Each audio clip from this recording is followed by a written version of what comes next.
কাতার সরকারের উপহার হিসেবে পাওয়া বিলাসবহুল বোয়িং 747-8 বিমানটি আনুষ্ঠানিকভাবে উন্মোচন করেছেন আমেরিকার প্রেসিডেন্ট ডোনাল্ড ট্রাম্প। প্রায় $400 মিলিয়ন মূল্যের এই বিলাসবহুল বিমানটিকে আকাশে উড়ন্ত হোয়াইট হাউস বলে অভিহিত করেছেন ট্রাম্প, যা এখন থেকে প্রেসিডেন্টের বিমানবহর এয়ারফোর্স ওয়ানের অংশ হিসেবে ব্যবহৃত হবে। তবে বিপুল মূল্যের এই বিদেশি উপহার গ্রহণ করা নিয়ে আমেরিকায় তীব্র বিতর্ক ও সমালোচনার ঝড় উঠেছে।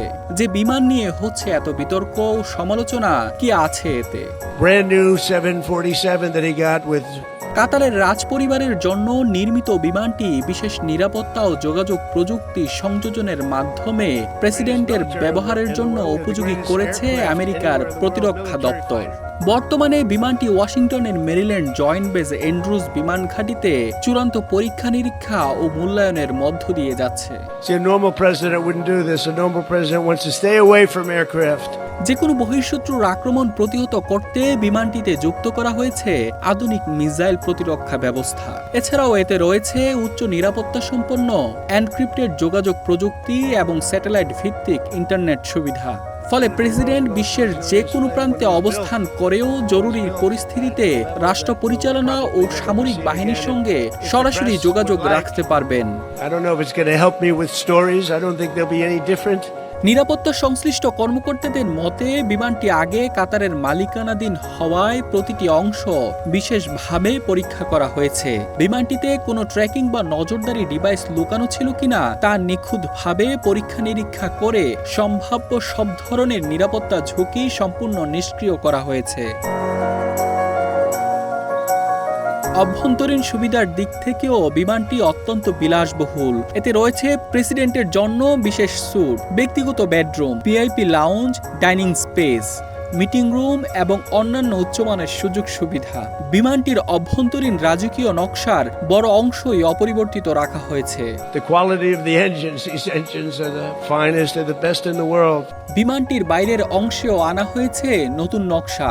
প্রেসিডেন্ট ট্রাম্পের পছন্দ অনুযায়ী লাল, সাদা, গাঢ় নীল ও সোনালী রং ব্যবহার করা হয়েছে এবং লেজে যুক্ত করা হয়েছে আমেরিকার পতাকার প্রতীক। Signal, and we have our beautiful American flag, and we put the wave in it. As you know, we've always gone with the straight little noodle, and I never loved that.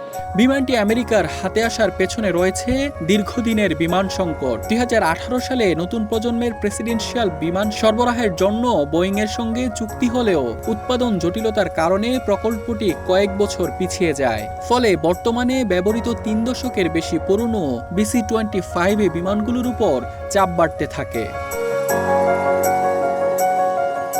এ অবস্থায় কাতারের আমির Sheikh Tamim bin Hamad Al থানির কাছ থেকে Boeing 747-8 বিমানটি উপহার হিসেবে গ্রহণের উদ্যোগ নেওয়া হয়। 2025 সালের মে মাসে বিমানটি আনুষ্ঠানিকভাবে আমেরিকার প্রতিরক্ষা দপ্তরের কাছে হস্তান্তর করা হয়। There will never be one like this. This is very unique. তবে কাতারের কাছ থেকে বিমান গ্রহণের বিরোধিতা করেছেন ডেমোক্রেট আইন প্রণেতারা। তাদের দাবি, এত উচ্চ মূল্যের বিদেশি উপহার গ্রহণ আমেরিকার সংবিধানের চেতনার সঙ্গে সাংঘর্ষিক। এর ফলে সম্ভাব্য স্বার্থ সংঘাতের প্রশ্ন তৈরি হতে পারে। এছাড়াও বিমানটিকে পূর্ণাঙ্গ প্রেসিডেন্সিয়াল মানে উন্নীত করতে মার্কিন করদাতাদের অর্থ থেকেও আরও বিপুল পরিমাণ অর্থ ব্যয় করতে হবে। এত বিতর্ক সত্ত্বেও ট্রাম্প প্রশাসন বলছে নতুন প্রজন্মের প্রেসিডেন্সিয়াল বিমান হাতে না পাওয়া পর্যন্ত এই বোয়িং 747-8 বিমানটি যুক্তরাষ্ট্রের প্রেসিডেন্টের জন্য একটি গুরুত্বপূর্ণ ব্রিজ এয়ারক্রাফট হিসেবে কাজ করবে ও পুরনো বহরের উপর চাপ কমাবে।